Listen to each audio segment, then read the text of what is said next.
उनके पुष्पक विमान के अनंत करोड़ों सूर्यों के समान प्रकाशमान उस पुष्पक विमान को देख करके काशीवासी जन आपस में तर्क वितर्क कर रहे होते हैं।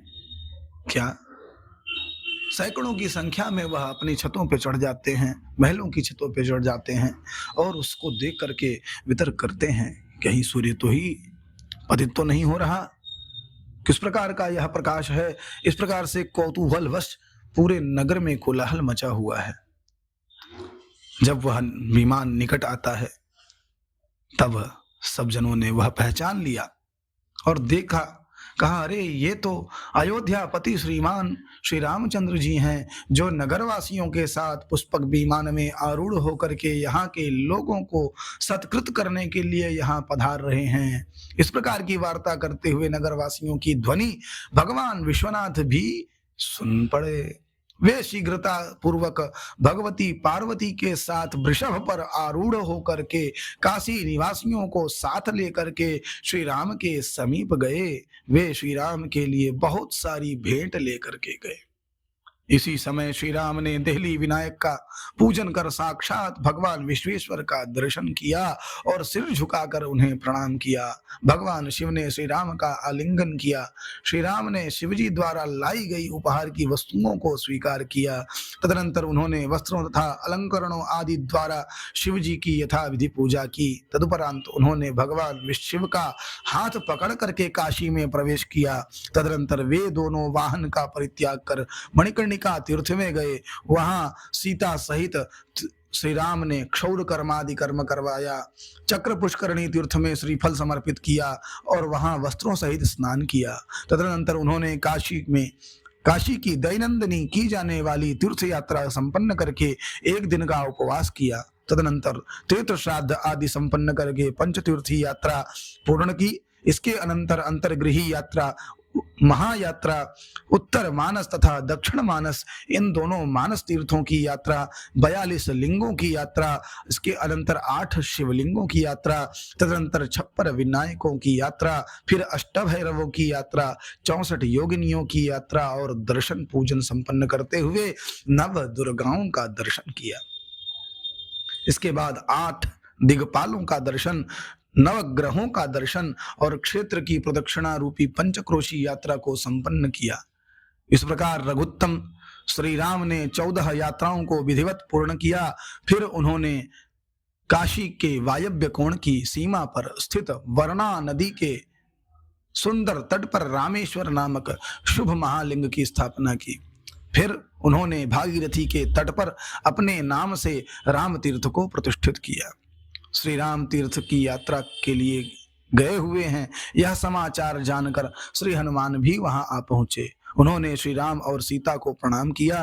तदनंतर भगवती भागीरथी के जल में स्नान करने के बाद उन्होंने गंगा जी के पवित्र तट पर अपने नाम से एक तीर्थ की स्थापना की और गंगा जी के पावन किनारे पर पत्थरों से एक घाट का निर्माण किया, जो आज भी काशी में उनके नाम से हनुमान घाट के रूप में प्रसिद्ध है। यह घाट अत्यंत कल्याणकारी है और इसी प्रकार श्री राम ने वहां घाट बंधन किया, जो आज भी काशी में राम घाट के नाम से प्रसिद्ध है। काशी के पंचगंगा घाट पर श्री राम ने कार्तिक मास भर स्नान किया और धर्मपरायण रहते हुए श्री राम ने 1 वर्ष तक काशी में निवास किया।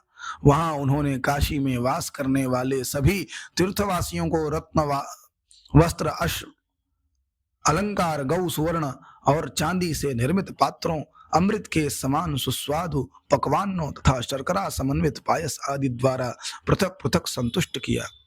उन्होंने गोदुग्ध, अन्न, धन, धान्य, अनेक प्रकार की वस्तुओं से, दान से और गंध, चंदन, कर्पूर, तांबूल, सुंदर चामर अर्पित कर उन्हें प्रसन्न किया।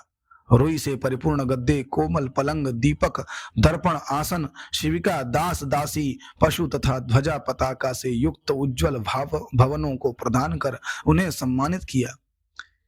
किन्हीं को वर्ष भर के भोजन की पर्याप्त सामग्री प्रदान की, किसी को गृहस्थी से संबंधित संपूर्ण सामग्री प्रदान की। सन्यासियों, तथा तपस्वियों को उपान तथा खड़ाऊ प्रदान किए। साथ ही उनको यथा योग्य रेशमी उत्तरीय वस्त्र, कोमल चित्र विचित्र ऊनी कंबल, दंड कमंडलु, मृगचर्म, कौपीन, बैठने के लिए ऊंचे ऊंचे आसन, सेवक, मठ विद्यार्थी तथा अतिथि सत्कार के लिए सुवर्ण तथा बहुत प्रकार के धन को प्रदान किया।